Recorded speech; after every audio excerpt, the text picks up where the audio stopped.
তৃণমূলের উন্নয়নের পাঁচালীর পাল্টা বিজেপির চোরদের পাঁচালীর ট্যাবলো ঘোরা শুরু হল নন্দীগ্রাম জুড়ে। গত ২রা ডিসেম্বর বাংলায় উন্নয়নমূলক কাজের খতিয়ান প্রকাশ করেন মুখ্যমন্ত্রী মমতা বন্দ্যোপাধ্যায়। কথা সুরে তুলে ধরা হয় সরকারের গত ১৫ বছরের উন্নয়ন এবং জনকল্যাণমূলক প্রকল্পগুলি। রাজ্যের বিভিন্ন প্রান্তে এতদিন ঘুরে বেরিয়েছে মুখ্যমন্ত্রীর উন্নয়নের পাঁচালীর ট্যাবলো। তৃণমূলের উন্নয়নের পাঁচালীর পার্তা এবার চোরেদের পাঁচালী, বিরাট ঘোষণান রাজ্য রাজনীতিতে তোলপাড় ফেললেন রাজ্যের বিরোধী দলনেতা শুভেন্দু অধিকারী। আগামী কয়েক মাসের মধ্যেই রাজ্যে বিধানসভা নির্বাচন, তার আগে তৃণমূলকে ১ ইঞ্চিও জমি ছাড়তে নারাজ বিজেপি। রাজ্যের বিরোধী দলনেতা গতকাল জানিয়েছেন পূর্ব মেদিনীপুর জেলা জুড়ে বিশেষ করে নন্দীগ্রাম এলাকায় চোরেদের পাঁচালী প্রচার করবে বিজেপি, যার উদ্দেশ্য তৃণমূল সরকারের কথিত দুর্নীতি ও অপকর্ম সাধারণ মানুষের সামনে আনা।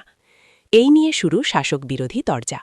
বিজেপির দাবি, মানুষকে মিথ্যেভাবে বিভ্রান্ত করে পাঁচালী চলছিল, প্রকৃত উন্নয়ন হয়নি। সেই সত্যকে তুলে ধরার জন্য বিজেপির এই প্রয়াস। অপরদিকে তৃণমূল এর দাবি, নন্দীগ্রামের মানুষ এই পাঁচালী মেনে নেবে না।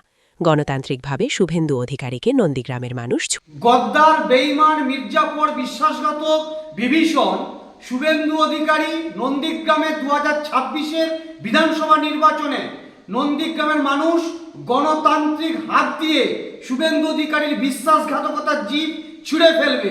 শুধু তাই নয়, আগামী বিধানসভা নির্বাচনে এই নন্দীগ্রাম থেকে শুভেন্দু অধিকারীর রাজনৈতিকভাবে সূর্য অস্তমিত হবে। কারণ নন্দীগ্রামের মানুষ জেনে গেছে এই গদ্দার, বেঈমান শুভেন্দু অধিকারীর জায়গা গণতন্ত্রের পীঠস্থান নন্দীগ্রামে হতে পারে না। বাপ্পাদিত্য গর্গ, নন্দীগ্রাম ১ নম্বর ব্লক কোর কমিটির সদস্য। দেখুন, বিষয়টা হচ্ছে যে উন্নয়নের পাঁচালীর নামে চোরেদের পাঁচালী চলছিল।